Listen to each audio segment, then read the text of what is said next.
Perkenalkan, nama saya Virginia Wijaya dari Food Teknologi 2019B Universitas Pelita Harapan. Pada hari ini saya akan menjelaskan tentang Human Resource Management pada Unilever.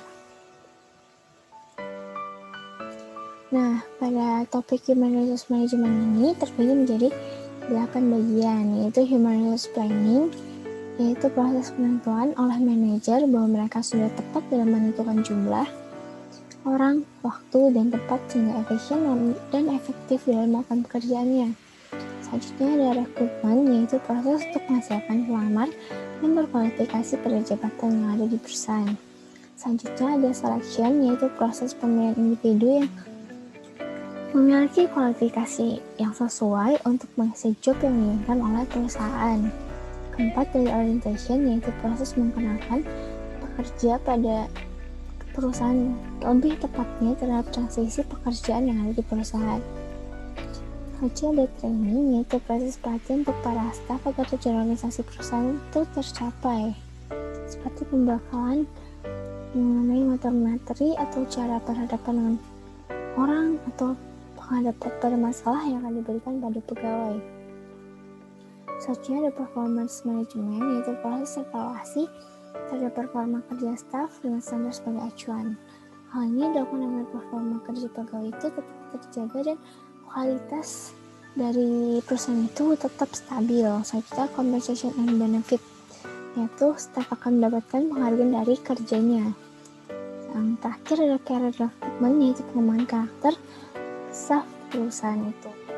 Nah, pertama human resource planning yang dilakukan Unilever, dia membagi divisi berdasarkan fungsi masing-masing, yaitu sebagai perusahaan raksasa atau perusahaan besar. Unilever memiliki sumber daya manusia yang sangat banyak. Oleh karena itu dibuat divisi. Contohnya divisi Human Resource yang mampu manage semua secara efektif. Satu macam divisi Human Resource saja tak cukup untuk mengatur hal ini. Oleh sebab itu Unilever dan divisi Human Resource itu sendiri dibagi menjadi 3 subdivisi, yakni Human Resource Business Partner, yaitu yang berperan di bagian supply chain, pengembangan konsumen, dan juga bidang keuangan. Ada Expertise Role yang berkutat menangani segala hal yang berhubungan dengan e-learning, talenta, dan rekrutmen. Berikutnya ada Service Delivery Center untuk bagian yang menangani administrasi dan transaksi. Ini adalah retensi sumber daya manusia sesuai dengan keahlian. Selain berdasarkan pengumpulan perusahaan, Unilever juga menempatkan sumber daya manusianya berdasarkan aspirasi individu. Jadi individu bisa menciptakan inovasi produk baru yang sesuai dengan kebutuhan perusahaan dan juga permintaan konsumen. Dari sini barang hasil pengembangan yang dilakukan oleh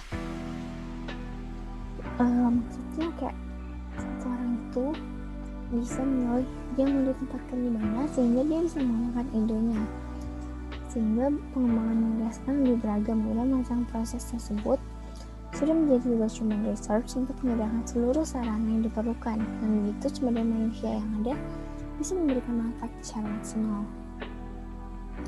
Ada manajemen trainee fresh graduate, yaitu walaupun di luar banyak sumber daya manusia yang tersedia dengan berbagai skill yang ada, namun menurut Joseph, perekrutan fresh graduate dinilai lebih efektif dalam memenuhi kebutuhan perusahaan terhadap sumber daya manusia yang tepat sasaran. Hal ini dilakukannya melalui program manajemen trainee. Dengan program ini, perusahaan bisa membentuk tenaga kerja sesuai dengan yang diinginkan. Keuntungan yang diperoleh dari strategi human resource semacam ini adalah ketika terjadi resign karyawan atau pensiun, perusahaan tidak perlu bingung dan khawatir terjadi sumber daya baru yang sesuai dengan karakteristik posisi terkait. Karena sumber daya manusia selalu tersedia dan ada untuk mengisi kekosongan tersebut. Mengambil sumber daya manusia di pasar seperlunya.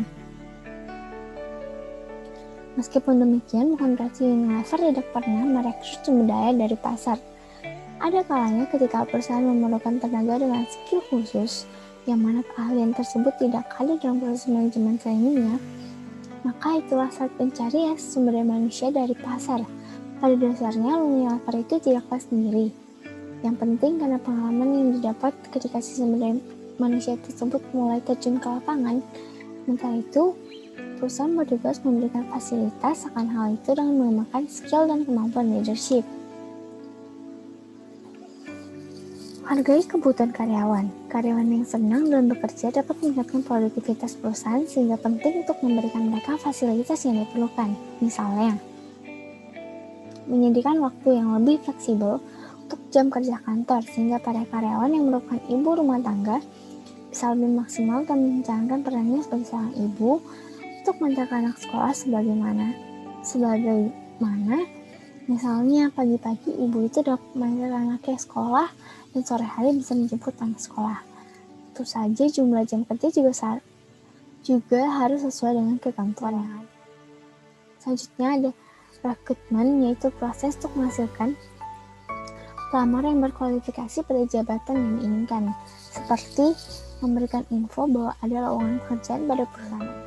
Online application salah satunya, yaitu para pelamar harus melengkapi form pendaftaran online yang sederhana dan mudah, serta didukung dengan opsi pengisian data yang menggunakan profil yang sudah terhubung di sosial media. Jangan lupa untuk menyertakan CV juga pada aplikasi pendaftaran. Perlu diketahui, pelamar hanya dapat mendaftar pada satu divisi yang tersedia. Untuk selection sendiri, itu proses pemilihan individu yang berdasarkan kualifikasi sesuai untuk mengisi job yang diinginkan perusahaan. Salah satu caranya melalui networking dinner ini. Di sini adalah kesempatan untuk bertemu dengan senior leader Unilever Indonesia. Pelamar akan mendengarkan langsung cerita mengenai bekerja di Unilever serta mendapatkan inspirasi dari pengalaman mereka. Di tahapan ini, pihak Unilever akan melihat kecocokan pelamar dengan kultur kerja di Unilever. Selain itu, para pelamar juga diminta untuk membuat video. Step pertama yaitu meminta calon pekerja membuat video mengenai diri mereka. Step kedua dari video mereka melihat bagaimana eye contact dari calon para pekerja. Step ketiga mereka juga melihat antusiasme pekerja untuk membuat video. Step keempat mereka juga melihat ekspresi para pegawai muka pegawai mereka itu. Yang kelima melihat bagaimana cara mereka menatap. Keempat, orientation, yaitu memperkenalkan pekerja pada transisi yang baru. Contohnya, direksi diberikan orientasi penuh pada tanggung jawabnya saat pertama kali diangkat dalam bentuk program induksi yang disampaikan oleh sekretaris perusahaan. Program tersebut meliputi review terhadap berbagai dokumen, baik dalam bentuk soft copy maupun hard copy, termasuk laporan tahunan perseroan, anggaran dasar, COBP, dan piagam komite. Serta ketentuan dan peraturan terkait. Mereka juga menerima piagam direktur komprehensif untuk referensi. Selanjutnya ada training, yaitu proses pelatihan untuk para staf agar tujuan organisasi itu dapat tercapai. Salah satunya melalui camp. Ini adalah tahapan terakhir dari rekrutmen itu. Bisa dibilang ini merupakan tahapan dari rekrutmen, tapi ini merupakan tahapan training mereka. Di tahapan yang berlangsung selama 3 hari ini, pekerja akan mengenal lebih dalam divisi yang akan dipilih. Setelah itu, pekerja akan mendapatkan berbagai pengalaman menarik yang meliputi simulasi real work dan memecahkan tantangan bisnis. Di sini mereka akan diberikan suatu permasalahan bisnis dan memungkinkan mereka untuk melakukan pemecahan masalah. Di sini akan terlihat bagaimana mereka cara pola pikir mereka, potensi kerja mereka, dan sambil memberikan wawasan lebih jauh bagaimana cara bekerja dan rasanya bekerja di Unilever. Jadi ada performance management. Di sini adalah proses evaluasi agar performa para pekerja itu tetap terjaga. Untuk menentukan performa para pegawai, Unilever akan melakukan evaluasi pada akhir tahun di mana performa pegawai diukur berdasarkan kinerja kerja, kualitas kerja, kehadiran dan kelampian kerja para pegawai. Yang selanjutnya ada compensation dan benefit. Di sini staf akan mendapatkan penghargaan sesuai dengan kerjanya. Our framework from a fair compensation cover our own direct employees. It also looks to extend the concept to the numerous organizations that supply Unilever with materials, service, or content Number 2, our responsible sourcing policy, di mana di sini kompensasi Unilever akan mengcover kerja mereka. Mereka juga berencana untuk memperluas jangkauan mereka ini ke organisasi yang mensuplai Unilever secara materi, servis maupun pekerja tambahan sesuai dengan ketentuan yang ada di perusahaan. Berikut adalah contoh hal yang dilakukan dan kompensasi yang akan didapatkan.